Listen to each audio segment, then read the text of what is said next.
और कैबिनेट की बैठक के बाद खबरें अभी तक से हिमाचल के शिक्षा मंत्री गोविंद ठाकुर ने खास बातचीत की और बैठक में लिए फैसलों के बारे में जानकारी दी।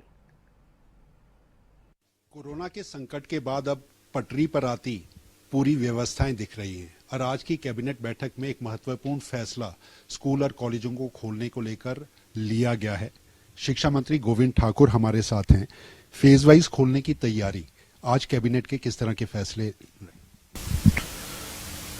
स्कूलों को खोलने का फैसला किया गया है और अभी पहले चरण में तीसरी, चौथी, पांचवी, छठी, सातवीं तक के स्कूलों को खोला जाएगा और उसके पश्चात 15 तारीख के बाद तो उस समय की स्थिति को देख करके पहली, दूसरी जो कक्षाएं वो भी प्रारंभ की जाएंगी ताकि सारी शिक्षा व्यवस्था सुचारू रूप से चल सके।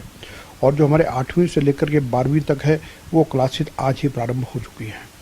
गोविंद जी, एक लगातार बात ये सामने आ रही थी कि कुछ स्कूलों के अंदर संक्रमण के मामले जो हैं वो भी बढ़ते दिखाई दिए और माना यह जा रहा था कि आज की कैबिनेट की बैठक में जब इस तरह का फैसला लिया जाएगा तो कोविड संक्रमण के उन मामलों को देखते हुए आपको लगता है सही मौका है? और छोटे बच्चों के लिए वैक्सीनेशन अभी नहीं हुआ है, किस तरह की सोच सरकार की? देखिए, अब कोरोना के जो मामले बीच में लगभग 1150 तक बढ़े थे, तो अभी जो समय है उसमें कोई 250 के करीब है, तो इसीलिए मामले भी कम हुए हैं और एसओपी के आधार पर ही स्कूलों को खोला जाएगा और उन बातों का विशेष तौर पर ध्यान रखा जाएगा जिससे कोरोना से बचाव भी हो। लेकिन अब ये भी आवश्यक हो गया है कि अब बच्चों को स्कूल आने के लिए भी ये भी जरूरी है ताकि पढ़ाई सुचारू रूप से चल सके। कोविड संक्रमण के इन्हीं फैसलों के भीतर एक सवाल बार बार था, सरकार के पास फीडबैक अभिभावकों और वो उनका किस तरीके का था? क्या ये डिमांड अभिभावकों की तरफ से भी थी या सरकार अपने मंशा के रूप में अपने सीधे फैसले को?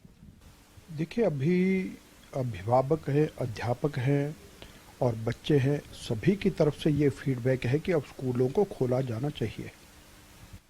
एक अंतिम सवाल, पटरी पर आती शिक्षा व्यवस्था और खास तौर पर आपको क्या लगता है जिस तरीके से पुराना ढर्रा हमारा था, व्यवस्थाएं उस तरह से आएंगी और जो प्रोफेशनल कॉलेजेस के ऊपर बच्चे हैं उनकी डिमांड आपको लगता है कि उसका एक अच्छा संकेत जो है पढ़ाई को लेकर और आने वाली शिक्षा को जो नुकसान हो रहा था उसका मिलेगा? देखिए, अब तो ये है कि चाहे वो सरकारी क्षेत्र है चाहे प्राइवेट है, जितने भी है तो सभी की जो है शिक्षा हमने प्रारंभ कर दी है, तो इसलिए किसी प्रकार का प्रश्न नहीं पैदा होता। एक अंतिम सवाल, एक बराबर लगातार कोरोना के संकट ने एक चीज को पैदा किया कि हम ऑनलाइन स्टडीज को वहां पर बच्चों तक पहुंचाने की कोशिश की, क्या उसमें कोई मूल चूल परिवर्तन या आप उसको जारी रखने की सोच? ऑनलाइन रूप से भी चलता रहेगा और फिजिकल रूप से भी चलता रहेगा।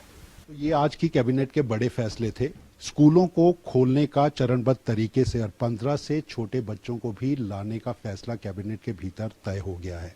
यानी कोरोना के संकट के बाद अब पटरी पर लौटती व्यवस्था दिखेगी और जो नुकसान हिमाचल प्रदेश में स्कूली बच्चों का, खास तौर पर प्रोफेशनल बच्चों का होता था, उसकी जो तकलीफ अभिभावक महसूस कर रहे थे वो कहीं ना कहीं दूर होती जरूर नजर आएगी।